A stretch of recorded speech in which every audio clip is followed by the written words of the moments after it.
encore un tutoriel. Un tutoriel pour vous expliquer comment réussir cette fête de la danse, votre fête de la danse. Naturellement, si vous êtes une école, un restaurant, un bar ou une discothèque, vous organisez des soirées occasionnelles ou des TD comme le dimanche, ça se passe souvent. C'est pas la même chose que si vous êtes un particulier. Une école de danse va en faire une journée porte ouverte avec la rentrée des classes.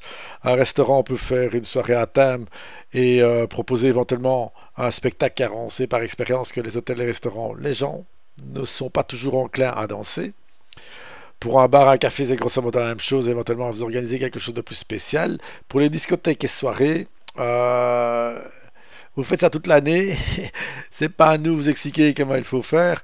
Mais naturellement, si vous faites un programme qui sort un peu de l'ordinaire, votre public habituel qui éventuellement fait un petit circuit aura plutôt tendance à venir chez vous que chez votre voisin qui ne fera rien. Alors, comme on vous disait, il faut nous donner des informations de base. Des informations de base, au plus vous en donnez, au mieux ce sera. Naturellement, l'outil indispensable pour bien communiquer avec son réseau, c'est Facebook.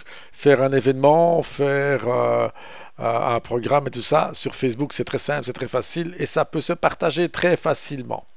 Alors, nous proposons aussi de venir à des réunions et à la présentation de base qui se fera dans le courant du mois de juillet ou du mois d'août. On n'a pas encore de date pour le moment. L'année passée, nous avons fait ça à Namur-les-Bains. Alors, comme je dis, informez votre cercle de public qui vient et demandez naturellement à celui-ci de le partager avec ses amis via naturellement le réseau Facebook, Viadeo, etc. Euh, Ce que nous faisons, nous organisons via le site, via Facebook, le circuit auprès des, des villes où on danse, les types de danse et nous pouvons aussi organiser un programme, une réservation pour des groupes. Voilà, au niveau artiste, nous pouvons naturellement vous euh, proposer des artistes si jamais vous en cherchez. En conclusion, je dirais que c'est vous qui avez carte en main. À vous de donner les bonnes cartes naturellement, si vous voulez que ce soit une réussite. Car ce qui est bien pour vous n'est naturellement pour vous. Pour nous, bien pour vous, etc. Attendez, je mélange mes pinceaux. La fête de la danse est une mouvance où chaque acteur est maître de son espace, de son lieu. Nous ne sommes pas des magiciens, nous ne faisons pas des miracles.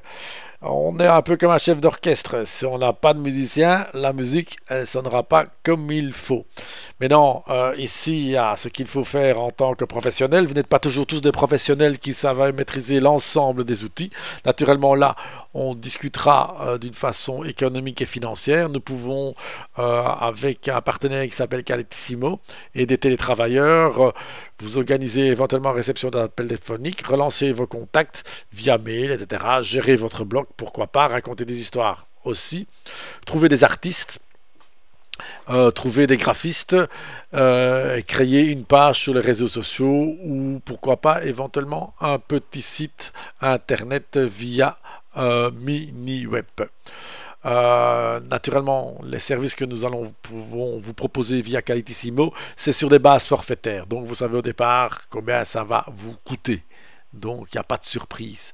Pour parler des mini-sites, on en a il y en a qui commencent à 100 euros naturellement. Si on rajoute des pages, ça coûte un peu plus cher. Sur ce, je vous laisse et au prochain tuto. Merci beaucoup.